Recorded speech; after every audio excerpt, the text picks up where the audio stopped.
What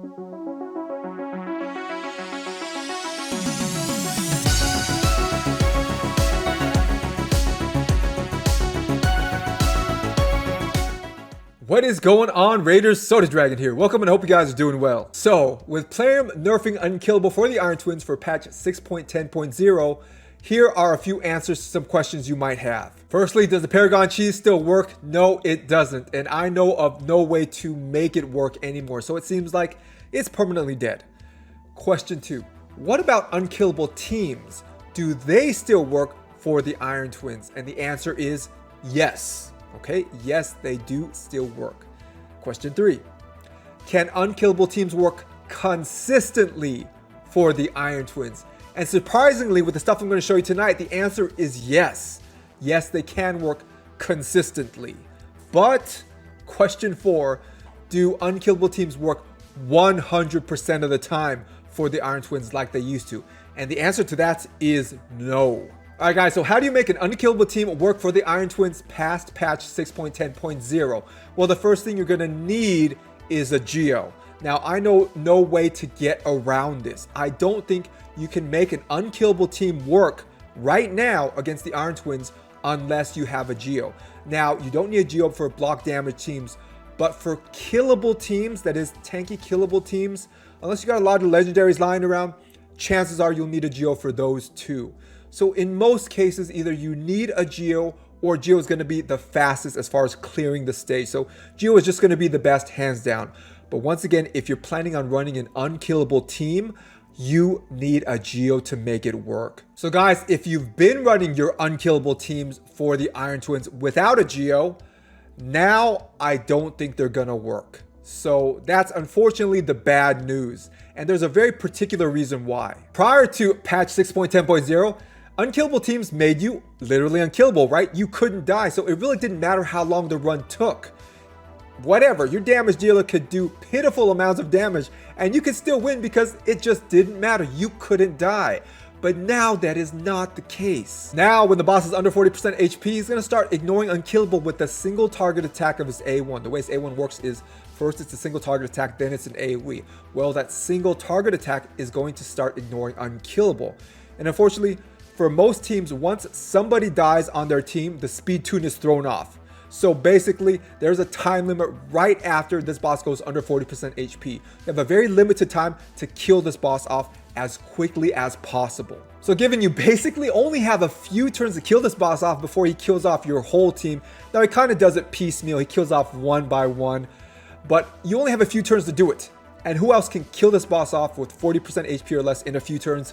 Geo. That's pretty much it. So once again, guys, to reiterate, Unkillable teams without Geo probably won't be successful now because it's really hard to kill that boss off when he's under 40% HP before he kills you off. Well, let's say you have a Geo. Let me give you a few tips for increasing that clear rate even with Geo, because just because you have Geo doesn't mean you're going to get a consistent clear rate. Now, once again, I'm not talking 100%, nothing like that, but there are a lot of different types of Unkillable teams out there. That's fine, as long as you have a Geo. So it's going to be a mixture of Santa, Man-Eater, one Painkeeper, two Painkeepers, whatever, okay? Whatever. But as long as you have a Geo, you have a good shot. So guys, what do we need for a successful run? Well, one thing in particular. So you see here in the description of Retaliatory launch, this basically happens when the boss's HP drops under certain thresholds. So we see 4 thresholds here. The only one we're concerned about is the 40% threshold.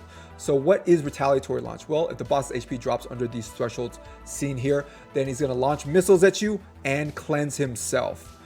So that's unfortunate because we're doing damage through Geo's HP burn passive, and that HP burn needs to be up. If it's cleansed, well, then it needs to be reapplied, and who knows if Geo's cooldown is ready to just reapply it instantly. So ideally, we don't want any retaliatory launches at all, and that's the way Geo's passive works. If the boss's HP is lowered through Geo's passive and his HP burn, it will not trigger retaliatory launch. So guys, we really care about the retaliatory launch at 40% HP. The other ones, we don't care. So if it happens to proc at, let's say, 85% HP, it doesn't matter, okay? The other ones, they don't matter. All we really care about is that 40% HP threshold. Why? Because once the boss drops below that HP threshold, the boss is going to start to ignore unkillable buffs with a single target attack of his A1. All right, so that means the countdown is on. Once that happens, the countdown is on, and it's better to start that timer with an HP burn on the boss and the boss not being cleansed. If we start that whole under 40% HP timer thing, where we have a limited time to kill the boss off before he kills us off, if we start that without an HP burn against the boss, with the boss fully cleansed, that is a horrible start and we'll probably lose the run because we have very few turns to finish the boss off. So if we can avoid that retaliatory launch at 40% HP, we got a good shot of winning, and we're going to increase those chances with some things I'm going to tell you a little bit later. But if we don't avoid that retaliatory launch at 40% HP, if it procs, chances are we're going to die. So how do we avoid retaliatory launch at 40% HP, and how do we kill the boss off fast enough before he kills us off? Well, the first thing I think helps is having a slow speed tune. So definitely guys, check out my video on my Rosh Card Santa slow speed tune for the Iron Twins 15. It's much slower than I'm sure any of the speed tunes that you've seen using those champs. It's a triple Painkeeper comp, very slow speeds. So why do I think slower speeds help? Well, because once the boss is under 40% HP, he's going to start ignoring Unkillable and picking us off one by one pretty much. So here's the thing. The faster your team goes, the faster they shed those unkillable buffs, right? All buffs fall off faster, the faster your team goes. But once that first character dies when the boss is under 40% HP, your whole speed tune is thrown off. So your speed tune is thrown off. What do you want? Your team to go slower, not faster. The faster they go, the faster they'll shed those buffs, right? Those buffs are going to expire because you're not in that speed tune anymore. So I think actually having a slower speed tune helps when it comes to the boss being under 40% HP. Now you might say, well, don't you need to be fast in order to do damage? No. With the Geo, no, you don't. The boss does damage to himself through reflected damage. So the faster we go, no, it actually doesn't help us kill him off faster if we're faster. And another added benefit for a super slow speed tune is that everyone is using their A1s a lot less than a faster speed tune. Well, why do we want them to use their A1s a lot less? So they don't proc that retaliatory launch, right? We want the vast majority of the damage, 99.99999% of it, to come from Geo's passive, not people's A1s. And yes, of course, those A1s can still proc that retaliatory launch if they hit just at that right percentage, even if you have relatively weak hitting characters, right? The more often they hit, I mean, that's just more damage, and we don't want that. We want the damage from Geo's passive. So the less often characters use their A1, the more chance Geo's passive has to work to lower the HP of the Iron Twins below those thresholds, so we don't proc retaliatory launch, especially at that 40% threshold. Now, some of you guys might be saying, well, what about Geo though? I understand we don't need him to be super fast, but doesn't he have to be fast enough to reapply that HP burn to keep up his passive? And the short answer to that is not necessarily. I'm gonna get to that when I specifically talk about Geo a little bit later. All right, guys, so we have our slow speed tune. What else can we do?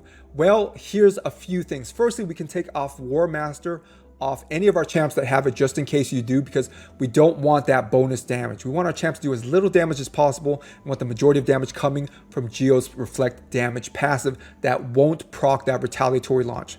So no War Master on anybody, including Geo, and no toxic sets. So poison damage does activate that retaliatory launch. So no toxic sets and no War Master. So if we add that in to our champs attacking at a slower rate because of that slow speed tune, we're really gonna increase the chances that we're not gonna proc retaliatory launch at that 40% HP mark. All right, guys, now let's get to the topic of Geo. Now we're gonna be running him at a slow speed tune, right? Just like everybody else, but doesn't that mean he's not gonna be applying his HP burn as consistently because he's running slow? I mean, the boss is running at 250 speed at stage 15. That's really fast, and we're running significantly slower with the Geo in our slow speed tune, about 178 to 180. Really slow, significantly slower than the boss.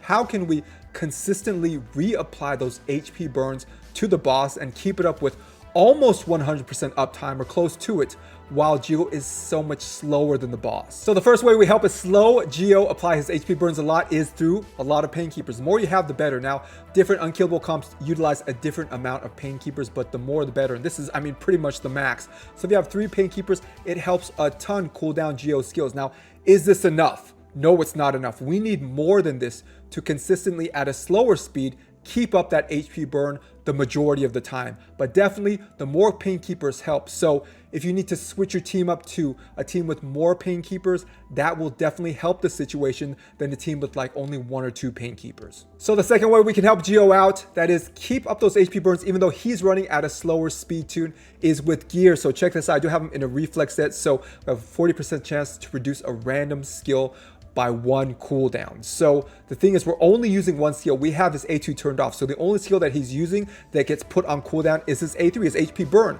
So that's the only one that can be possibly cooled down by this reflex set, which helps a lot. And I also have, as you guys can see here, a refresh amulet. So the more refresh amulets you have, the better, but this prevents the skill cooldown completely. So when this procs, his skill does not go on cooldown. So the more of these you have, the better. That is the refresh amulets. If you had triple refresh, that'd be great, plus a reflex set. And guys, the last way is through a mastery, and this is called Cycle of Magic here. So we get a 5% chance to reduce the cooldown of 1 random skill by 1 turn. Now we're only using 1 cooldown skill, the A3, so that's the only one that can be possibly cooled down by the skill. Plus, if we turn off the A2, we also get this charged focus bonus to accuracy. If we left the A2 on, sometimes we would not have this bonus. So definitely turn off the A2, get the charged focus bonus. Plus, he's only using his A3, so that's the only possible skill that can be cooled down by the gear and the mastery. So as you guys can see, it's not quite that easy to make a slow-tuned Geo keep up his HP burn often, but with these tips, yes, definitely it helps out a ton. It's going to help you keep up that HP burn, especially through that 40% HP threshold of the boss, so it doesn't proc that retaliatory launch. Now, can you make your Geo fast? Can you use your Geo in a fast speed tune? Yes, you can. The easiest way to make Geo use his HP burn more often is to make a fast Geo and use a fast speed tune. Well, what's the problem with the fast speed tune? Well, when the boss is under 40% HP, he's gonna mess up your speed tune because he's gonna kill one of your characters off. Your whole speed tune is thrown off, and if you're going real fast, your buffs expire faster. That means the boss is gonna kill you off real quick. So it's better to have a slow speed tune, especially when the boss is under 40% HP, because we want those buffs to last. So guys, if you're interested, here is the slower speed tune that I've been talking about. Now, these speeds work for Sir Nick and for Rosh card. So if you want to go pure block damage, you can use the same speeds here for a Rosh card. That's the benefit of this speed tune. But if you don't have a Rosh card, if you have a Saint Nick and you still want to try to make this work as best as you can, well, these are the speeds that are going to work for you. So for me, these are the slowest speeds that I've seen for this kind of speed tune. So could you get potentially slower than this? I guess maybe. But I was tinkering with the calculator, and this is the slowest speeds I could come up with. So guys, big props to Iron Gaming for coming up with the Iron Twins calculator in the first place and allowing us to do all this stuff. I'll link to it in the pinned comment below. So guys, if you want more details, like in-depth details on this team, I'll link to it below. But just for a broad overview, what do you need from these champs? Well, you need everyone's A3 booked out. So either Roshcord or Santa, Geo, and the triple pain keepers, everybody's A3 booked out. So use as many books as you need to until everybody's A3 is booked out. In addition to that, all the pain keepers need their A2s booked out. So everybody's A3s booked out and the pain keepers A2s booked out. So guys, as far as gear, use whatever gear you need to get them to those right speeds. So any leftover gear you have, it doesn't matter as long as you get to these speeds you see here. Now, once again, we did mention no toxic sets. So any gear you have, any leftover gear you have, get them to these right speeds, but no toxic sets. Now, as far as masteries, just put no masteries on anyone except for Geo, just to make it easy, because no one needs masteries here, not even Geo. So no one needs any masteries. If you do master somebody, sure, master Geo. You can get the Eagle Eye mastery.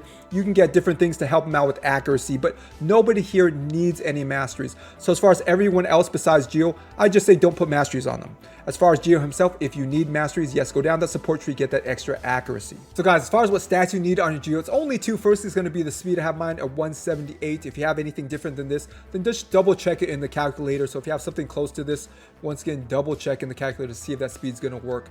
But around 178, and the accuracy is going to need to be 550 plus. Now, do I have it? No, I don't. But I have it pretty close, so it works most of the time, but it definitely would be better if it was 550 plus for stage 15 of the Iron Twins. All right, guys, on to the skill instructions. So for Sir Nick here, go ahead and turn off his A2. Now, if you're using Rosh card, you can leave it on. It doesn't really matter for him. For Geomancer, make sure to turn off his A2 for the reasons that we mentioned. Now, for our Pain Keepers, all of them are going to have the same priorities. So these 1s and 2s, they're all going to be the same. It's going to be Combat Tactics, it's going to be number 1, and the number 2 is going to be Spectacular Sweep. But our 2 slowest Pain Keepers are going to open with the A2. So our 2 slowest Pain Keepers here, they're opening with the A2, And our last Pain Keeper, you're not going to put an opener for her. So she's just going to start off with that A3. So what's the win rate of this slow speed Toon teamed with Geo in Reflex, Refresh, and with Cycle of Magic? Well, it's about 80%, which is pretty good. Remember, some people are saying this team doesn't work at all anymore. It's done. I mean, it's like, forget about it. It just doesn't work. 0%. No, 80% is pretty good considering we're thinking about versus 0%. And if you think about it for your dungeon teams, 80% is not bad. I don't know what your Dragon team is or your Fire Knight team is, you know, your Ice Golem team. I don't know if they have like a 100% win rate, like seriously 100%. There's no way they can lose. But for me, my dungeon teams, anything besides Clan Boss and that speed tuning, everything has a chance to fail besides that. So if you think about it that way, 80% is not that bad, especially Rising from the Dead. Remember, people are saying this doesn't work at all. That's not true. It just doesn't have that 100% success rate it used to with Unkillable. Now with block damage it does, and as I mentioned, you can substitute Rosh Card in here without changing the speed tune, which is awesome. All these same speeds, just put Rosh Card in here. But Unkillable still works to a high degree of success, I would say. About 80% I think is really, really good, considering some people don't think this works at all anymore. All right, guys, let's just watch this run with my last key. Yes, I've used 11 keys so far. This is going to be my 12th testing it out. Now, I wish I could say like I tested it out 100 times, but we don't get that many keys. So I'm giving you a success rate I had with 11 keys so far, but I've watched all the runs and they seem pretty consistent to me. So I think it's pretty safe to say it's about an 80% win rate, which, as I mentioned, is pretty good. Now, if I continue to try it out and day after day after day, the win rate is like 40%, yeah, I'll update this post. I'll update the title, the pinned comment, whatever, just so you guys know. But as of now, as of the limited testing anybody can do with the limited keys we get, it's about 80%, which is pretty good. So let's watch this run. So as I mentioned, if that Retaliatory launch procs at 40%, then we're gonna die. I mean, that's pretty much all we're looking for. Retaliatory launch procking at any other point before 40%, we don't care about. So however long this takes, it doesn't matter. All we care about is that 40% mark. And if that HP burn is still on the boss has not cleansed, when it's under 40% HP, we are good to go. Very high chance that we will succeed. So we're doing good so far, keeping up that HP burn. That refresh and reflex are working. We're getting that reflect damage. Ideally, it's going to be up 100% of the time, that HP burn. There you go, reapply that HP burn.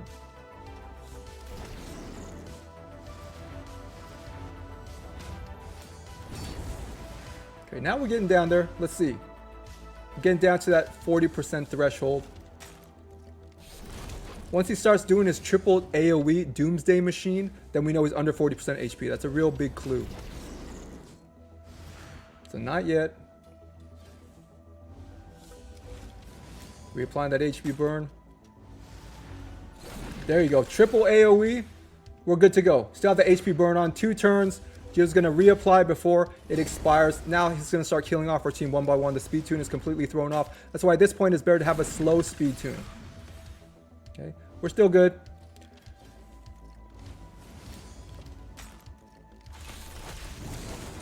There you go. There you go. So for some reason, the very last video did in this video have the team surviving like with one person barely surviving. I'm telling you guys, it's not normally the case, but in any case, we still survive. And the cool thing is that I've noticed is if it's a double death, we still win. So if that reflect damage occurs against the boss and it kills off whoever's left, we'll still win. So a double death, we still win, which is a nice advantage. But as I mentioned, this team is about 80%. Once again, really good considering some people don't think this works at all anymore. Guys, just to be clear, if you have a choice between block damage and unkillable, of course go block damage. There is a huge difference between 80% and 100%. A huge chasm is there. Absolutely huge.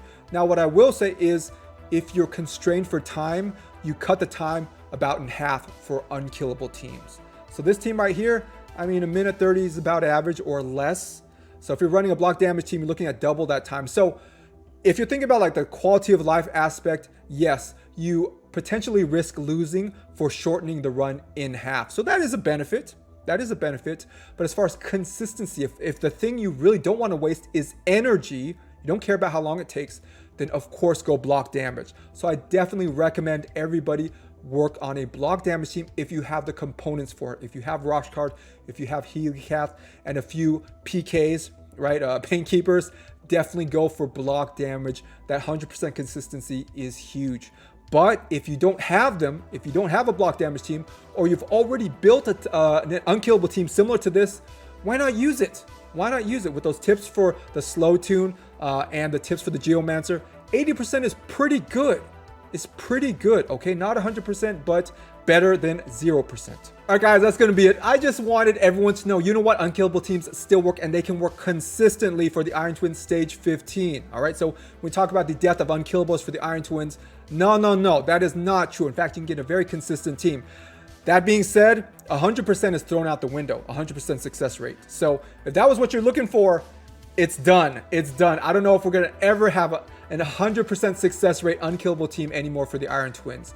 So if that's what you're looking for, move on to block damage. But if you don't have block damage and you have some unkillable components, why not make an unkillable team for the Iron Twins and get yourself an 80% success rate, which is pretty freaking good. So guys, if this video has been helpful to you, make sure to leave a like and subscribe. It helps me out a ton. It's free to you, and it ensures you don't miss out on any future content. So thanks for watching, stay safe, and I'll see you guys in the next video.